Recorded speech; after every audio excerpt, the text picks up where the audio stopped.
Today in the Fresh Brew Run Club, my race recap of the 2024 Toronto Waterfront Marathon.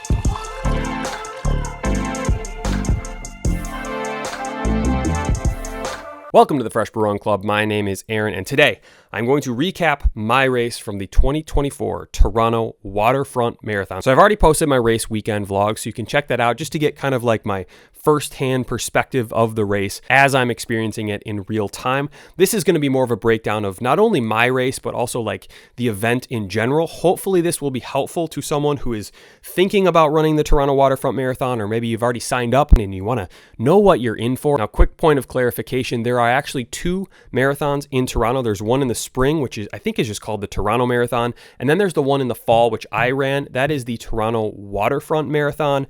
There is a big difference between the two. To be honest, I haven't heard a whole lot of good things about the spring version. I ran the fall race, so just want to clarify that point before we jump into it. So with that, let's jump into it. So the reason I ran the Toronto Marathon was it hit a couple criteria for me. One, I wanted to run a PR, so I was looking for a flatter course. We'll get into the elevation changes a little bit later in the video, but on paper, it did look to be a relatively flat course. I wanted to run a big city, big time marathon. Toronto is obviously a very big city. On the course, this is a very well-run event. We'll get into some of the logistical challenges that I experienced in this race. I wanted all those big city, big race amenities. And then the third criteria is it had to be within driving distance of Metro Detroit, which is where I live. So it's about a 4-hour trip from Metro Detroit across the border into Toronto. So that is the reason that I ran the Toronto Waterfront Marathon in 2024. So we drove into Toronto on Saturday. The race is on a Sunday, and we headed straight to the bib pickup.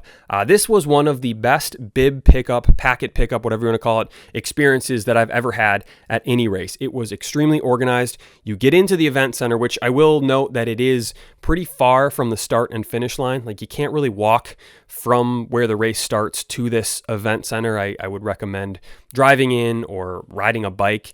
Probably not walking distance to like directly downtown, but the event itself was extremely organized. You walk right in, you can pick up your bib, then you go straight to the t-shirt section, and then you go into all the vendors. So unless I forgot to pack something, I'm not super interested in all the vendor stuff. I did check out the ASICS display, which was very nice. They had like a fake wood floor. It just felt very classy. They also had a lot of cool stuff. I bought a t-shirt. I was very impressed with the ASICS setup there. And then you have all the other vendors. You can sign like a wall. You can try free samples. They had a bunch of Alpha Flies that you could purchase. So if you forgot your racing shoes that day, you could, just purchase some right there. So that was pretty cool. So I got in and got out pretty quick, even though I was trying to capture some stuff on film. You could be in and out of there in, 10, 15 minutes maybe, which is kind of different than a lot of marathons that sort of force you to go through a little bit of a vendor maze. So we went through the expo. I got all my stuff. I was good to go. We headed downtown. So a little word of advice, if you are running this race, I highly, highly, highly recommend staying as close as you can to the starting line for a couple reasons. One, I didn't know this. This could just be a ignorant American perspective, but Toronto has horrendous traffic, like some of the worst traffic I've ever seen. The funny thing was nobody was honking. So maybe the stereotype is very true that Canadians are extremely nice, even when they are in a snarled traffic jam on a Saturday afternoon of all times. Terrible traffic. So I wouldn't want to deal with traffic on the morning of race day. The second thing, they do have public transit. There's like a subway system called the TTC. However, on Sundays, the day of the race, it starts at 8 a.m., which is when the race starts. So if you're planning on taking public transportation, there's a night bus. From what I read online, it was kind of hit or miss whether the frequency was going to be enough. That seemed risky. I'm sure there's a lot that goes into this, but you would think on a day where you have 30,000 plus people plus spectators converging on your downtown, shutting down streets, maybe extend the transit hours a little bit, but nevertheless, the TTC started at 8 a.m. So if you're staying outside of downtown, that's risky. There was a guy on the news that missed the race because he was stuck in traffic. Don't mess with that. Just stay close to the starting line. I got a hotel pretty late in the game at a pretty affordable price, which is one of the reasons I like running in big cities because there's a lot of hotel availability. So that's my recommendation. Stay as close as you can to the starting line if at all possible. So the morning of the race, I got up, had my coffee, had my noon, had my bagel with peanut butter, did my thing. I was good to go. I left the hotel at about 7:10 a.m. The race starts at 8 a.m. On the website, it says to get in the start area an hour before the race. That's great advice. I would highly recommend that. Just be in the area. You don't have to be in the corral at 7 a.m.,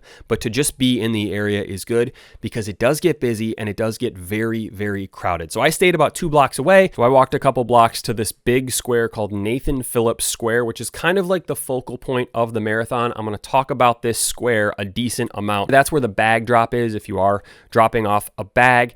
There was a very long line for the porta-potties, and this is about 7:15 in the morning, so I was like, I better get in line now just so I can make sure that I can get to these porta-potties before the race starts. So I'm waiting in line. It's not moving at all.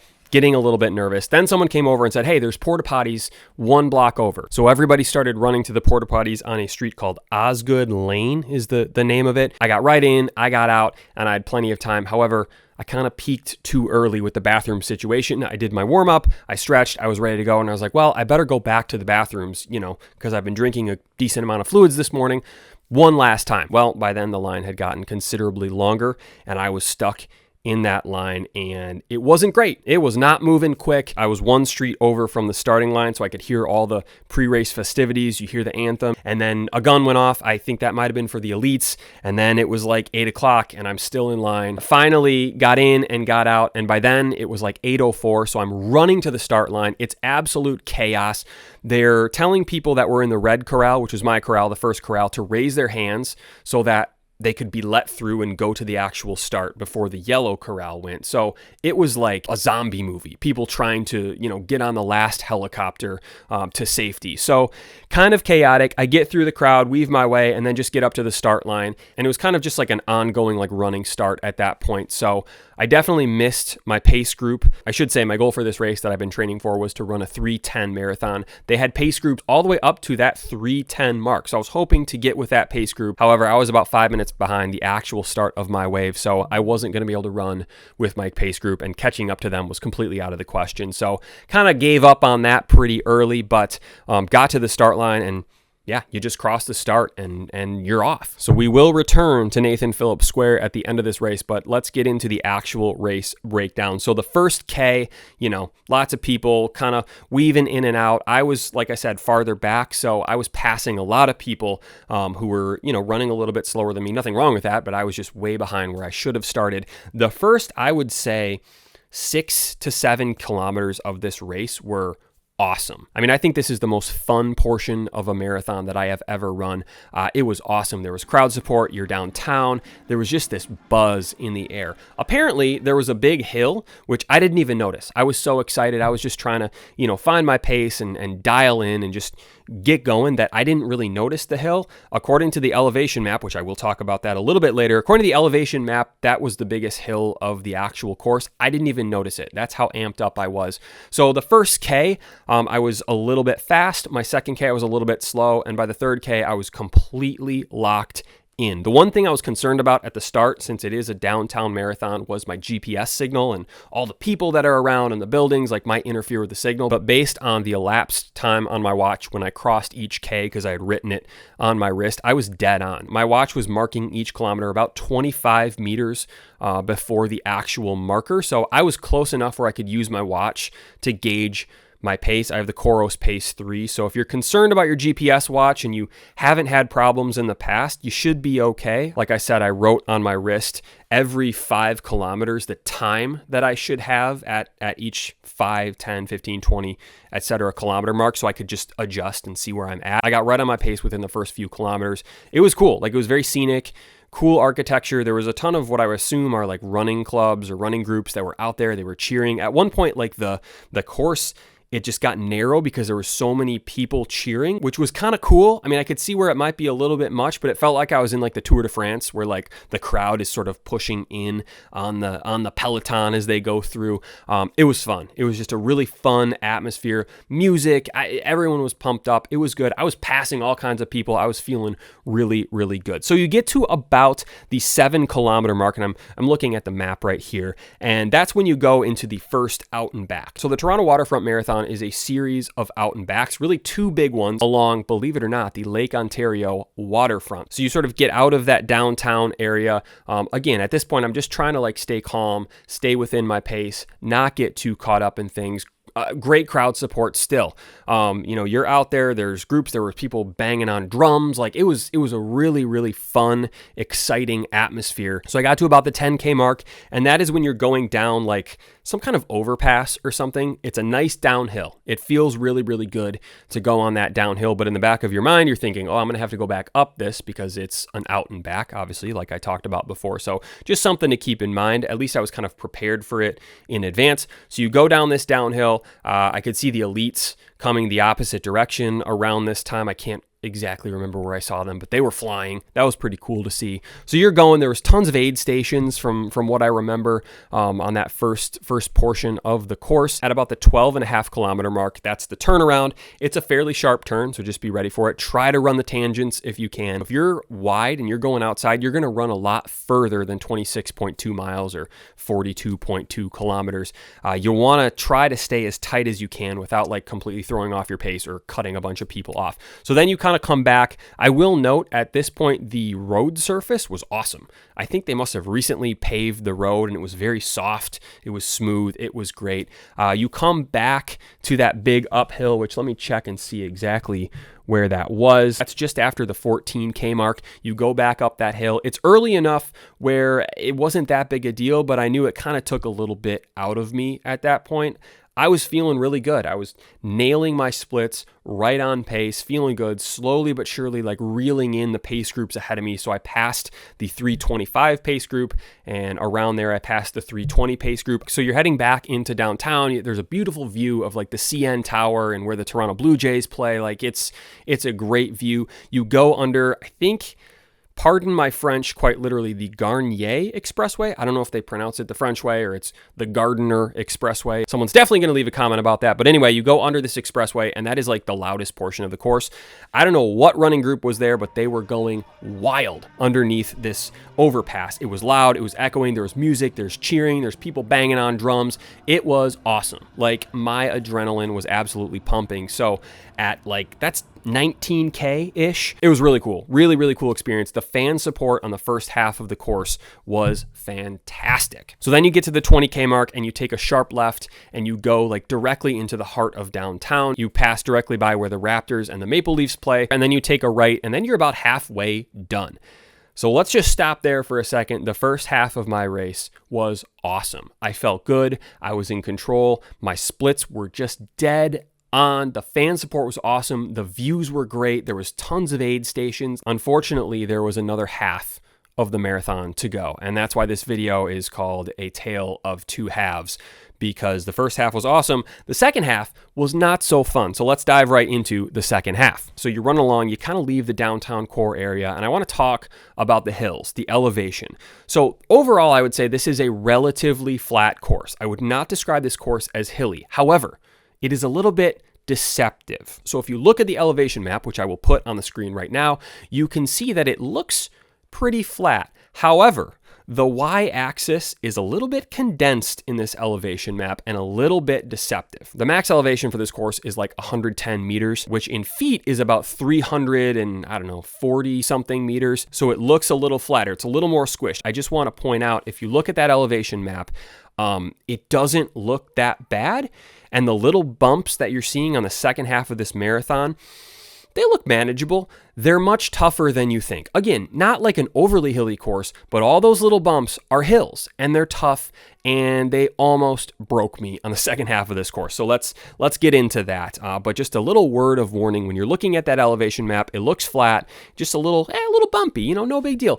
To me, it was a big deal, and it threw me off my pace, and I had to really grind it out in the finish. But anyway, so you cross halfway, and there's decent fan support at this point, but it's getting a little quieter. Like the majority of the fans fans are going to be in the first half of the marathon. It starts to thin out as you go. There is a little segment you kind of go up and then you go back. That's where the hills really start to pick up. Again, nothing out of control, but they're hills. There's good fan support on that little section, and then you kind of do like a little like loop-de-loop. I completely lost my sense of direction at this point. I'm not familiar with Toronto. I've only been there one other time when I was like 10, and we went to the zoo and a Blue Jays game. Shout out Carlos Delgado. But otherwise, I have no sense of direction in the city of Toronto. So I was kind of all turned around.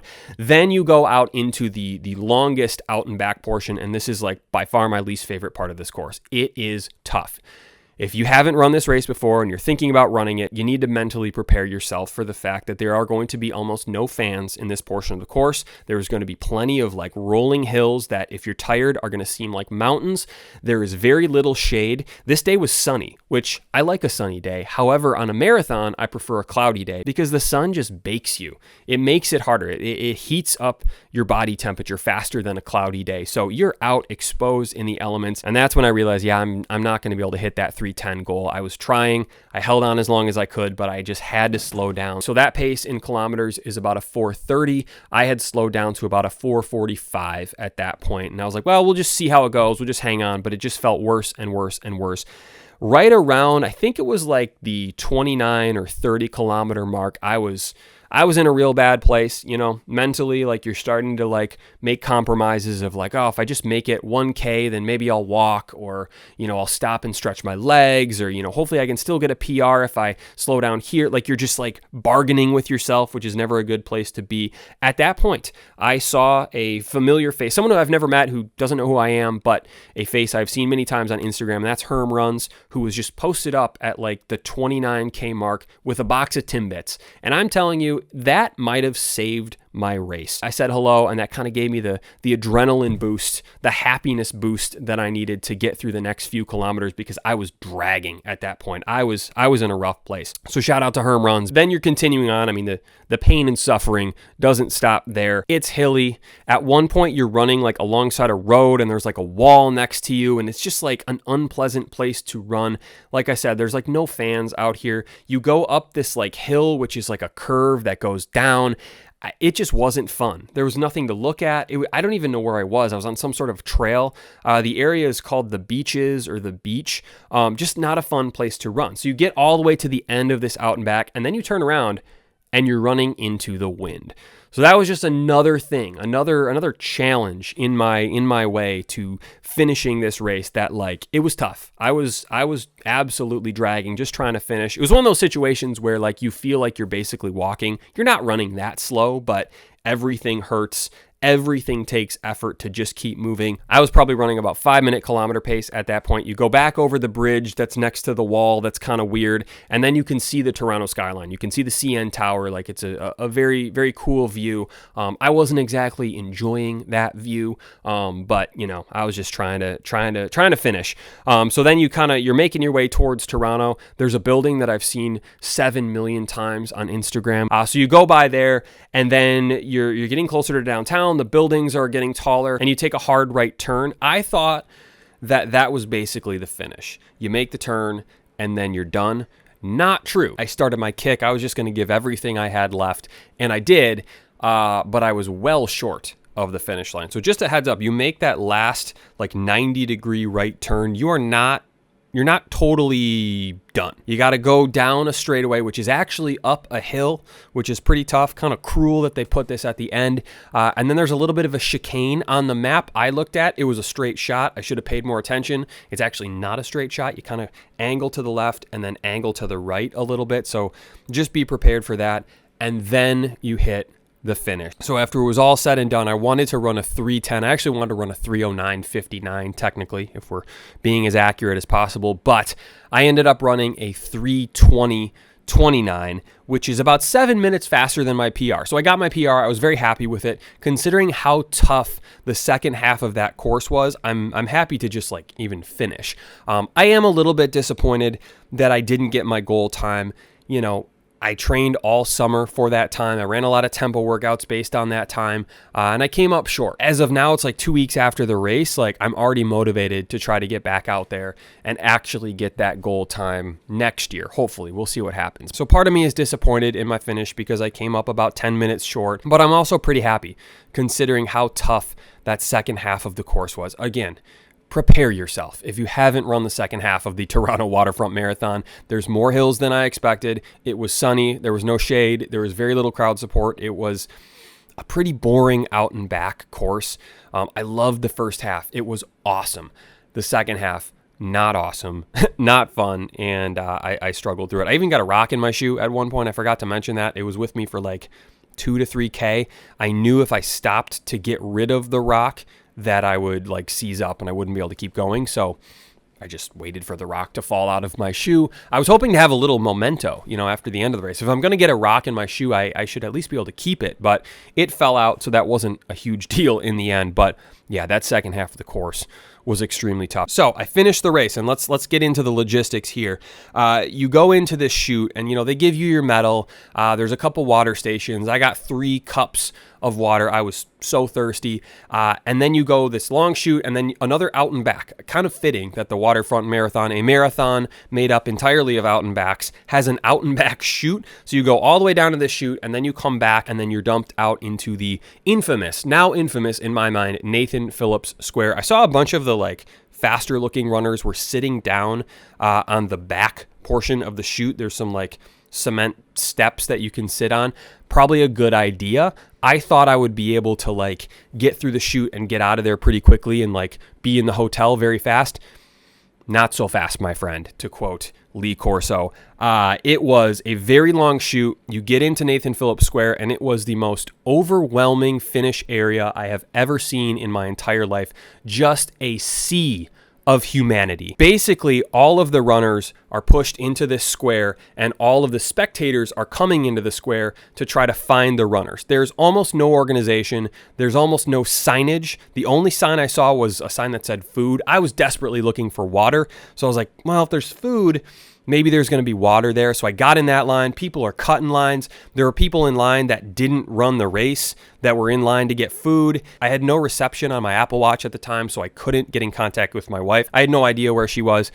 So I was just in this line, basically delirious. I was completely exhausted, mentally, physically, emotionally. I wanted to just lay on the ground and not be standing in this line in this gigantic sea of people, but that was the finish. So logistically, at the end of that race, I think it was kind of a mess. I measured after the fact. The chute is just under 400 meters long, which doesn't sound like a lot. That's just one lap around a track. But after you've run 26.2 miles, a nearly quarter-mile long chute is the last thing that I want. Look, I'm sure there's some sort of security, safety, city logistics that I am not privy to, but that was the worst chute and finish area I have ever experienced, and I don't want to go through that again. So if you are running this race, just be prepared. And my best advice is when you get into Nathan Phillips Square and you're not really interested in all the vendor booths, because that seemed to be a big part of the square, sign up for a cell phone plan or something. If you're not interested in that after running 26.2 miles, head straight for that big Toronto sign, the light up Toronto sign. Behind that is the exit. Through my delirious state, I also did not save my run on my watch. I must have just finished the run, paused it, and then somehow erased it. So that's extremely disappointing. I can't post the actual run to Strava and see all my data. That's gone. I just have to rely on the chip timing, which gives you, I think, every 10K, maybe it gives you your pace. So I don't have a ton of great pace information other than what I remember in the race. So if you are running this on the course, logistically, it's awesome. There are tons of stations for water and fuel, great volunteer support throughout the course. It's well marked. All the signs are very visible. You're not going to get lost on this course. It's very efficient, very well run during the race. Before and after, it felt like complete chaos. And sure, part of that falls on me. I've never run this race before, so I didn't know what to expect. I didn't know the ins and outs of where the best porta-potties are or where to actually get out of Nathan Phillips Square. I was just wandering around trying to find an exit. Couldn't find it until my wife pulled me out. So just be prepared for a logistical mess before and after the race. Like I said at the beginning of the video, I think this is a trend in big city marathons. As the popularity of running has increased, the logistics of these marathons has become more difficult. So anyway, that was my race. Like I said, I'm overall very happy. I got a 7-minute PR. Didn't get my goal. There's a little bit, to work on. I'm already motivated. I'm already thinking about my training for next year. But overall, I'm pretty happy with it. I'm glad I did this race. It was a great experience. The course was tougher than I thought, but, it didn't completely destroy me. Just, knocked me off my pace by about 10 minutes. So that is my race recap for the 2024 Toronto Waterfront Marathon. If you have any questions about this race, definitely leave a comment. I'm happy to answer anything. I could have talked about this race for 2 hours, but I don't want to make a 2-hour video. That seems a little bit excessive for someone who ran a 3:20 marathon. But anyway, leave a comment if you have a question or if you have your own experience at this race. Let me know how it went. A lot of people have already commented in my last vlog about their experience. Saw some people get some PRs, and some people agreed that the second half of that course was tougher than expected. So that'll be the video for today. Thank you for watching. Subscribe if you haven't already, and I'll see you soon.